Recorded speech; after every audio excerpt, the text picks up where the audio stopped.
everyone, welcome to my crazy life. It's Lori, and tonight I'm gonna do some cooking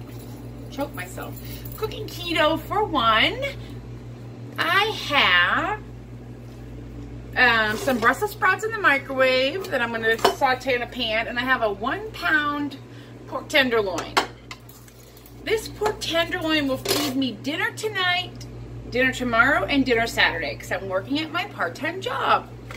And I have lunches all made, but I needed some dinner. So right now I've got some butter and olive oil melting here in a pan. I'm going to brown it, and then we're going to put it in the oven to finish. And then while that's in the oven finishing, the Brussels sprouts will come out and they'll go in the pan. So I thought I would bring you along on my nightly, well, not nightly, but my tonight's cooking keto for one. All right, I'm going to readjust the camera and we'll get going. There's my pork tenderloin. I'm going to add 2 types of seasoning. I have this Chicago steak seasoning, but I like it on everything. So I'm going to put that on here to season her up. I am going to put some garlic. This is garlic pepper. And you want to be pretty liberal. Pork is kind of plain, if you didn't know that. And here's some salt. And that's on this side. And then we're going to turn it over and we're going to do the same thing. And this kind of pork tenderloin is also very lean. So I'll butter up pretty good the Brussels sprouts to go with it, because there's not going to be a whole lot of fat involved here. So, but you know, you do what you do. All right, now I'm going to stick it in this pan over here, and we're going to see if it's ready. I'm going to bring you over here. Here is my pan. And if it's not quite ready yet, that's okay. It will come up to temperature. I'm going to turn it up a little bit. I really just want to sear the outside. I'm using a Teflon pan, so I will not get any kind of a crust on it. But I like to brown it up a little bit, start the cooking process, and then finish it in the pan. Alright, so I'm going to brown that up, and before I stick it in the oven, I need to pierce it with my thermometer, which I'll bring you along for that, to tell me when it's done. But let's let it brown.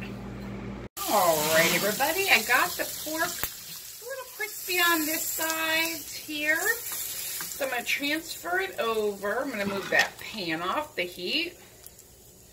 I'm going to do the Brussels sprouts in there in a second, but I want to kind of show you here what I'm going to do with this pork. So I got my tenderloin here, and I have my thermostat. Oops. I have my thermometer set at 145 degrees.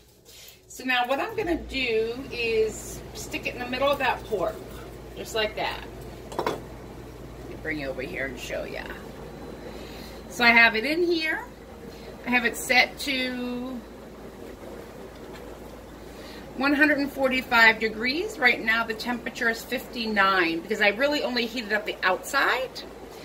And I have the oven set on 350. So, okay, look out, baby.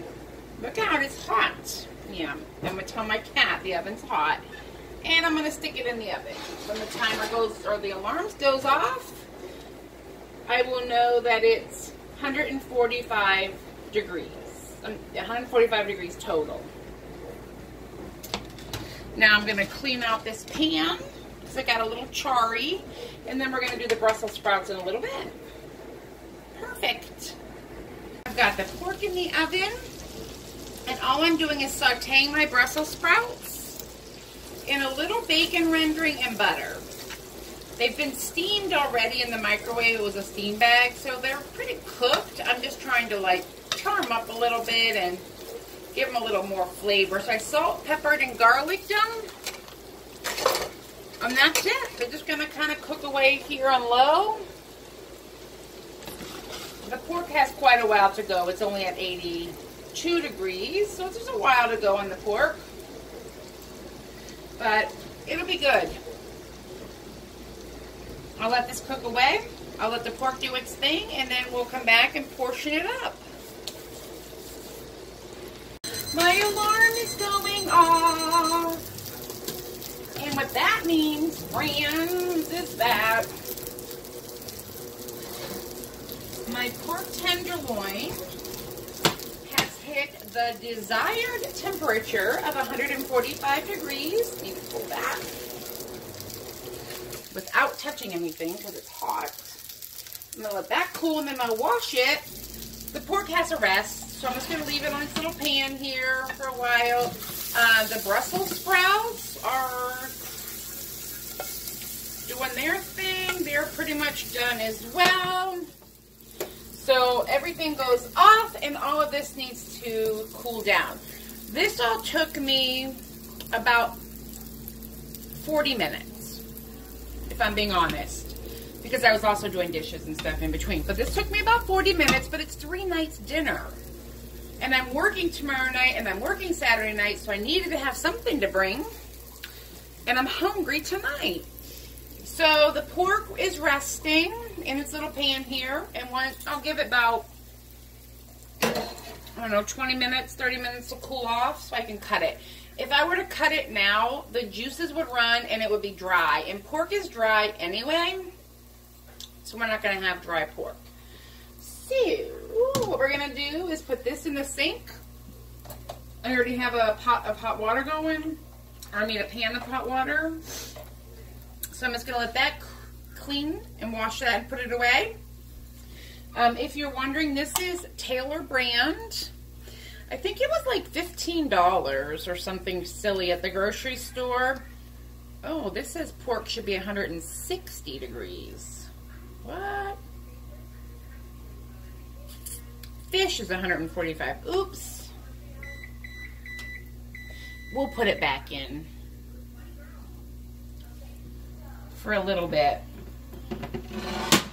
Please hold. I'm just rinsing off my thermostat, and I'm gonna shove it back in the hole. I do not want to cut open this pork. There's a podcast going on in the background, if you can hear that. We'll up the temperature to 165. 160.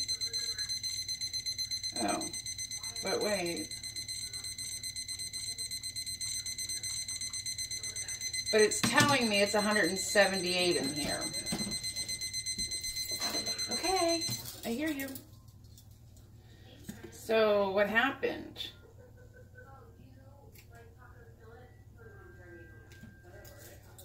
Well, it's done. I took it out at 140, but that says it's 160, so we'll know when we cut it open, friends. All right, anyway, everything's gonna cool. I'll cut it open and we'll see if it needs to be back in the oven, it'll go. All right, I'll be back. All right, we got the pork out and done. And I'm just going to trim it up and portion it out for the next couple meals.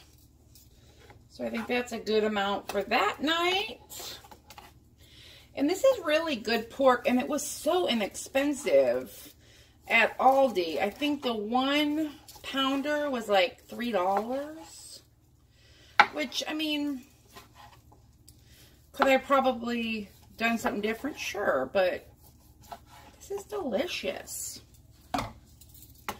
And then I think I'll have some extra because I have tonight's dinner. And then these 2 meals I'm taking with me. Well, I'll just take it all. Saturday, I'm going to be there for a fair amount of time. There. So I just made 3 keto meals in a matter of, you know, an hour. Yeah. So I hope you enjoyed. If you have any questions, comment below. Yeah, and we'll have a good night. I'm going to go eat dinner. I'm hungry. Have a good one. Bye.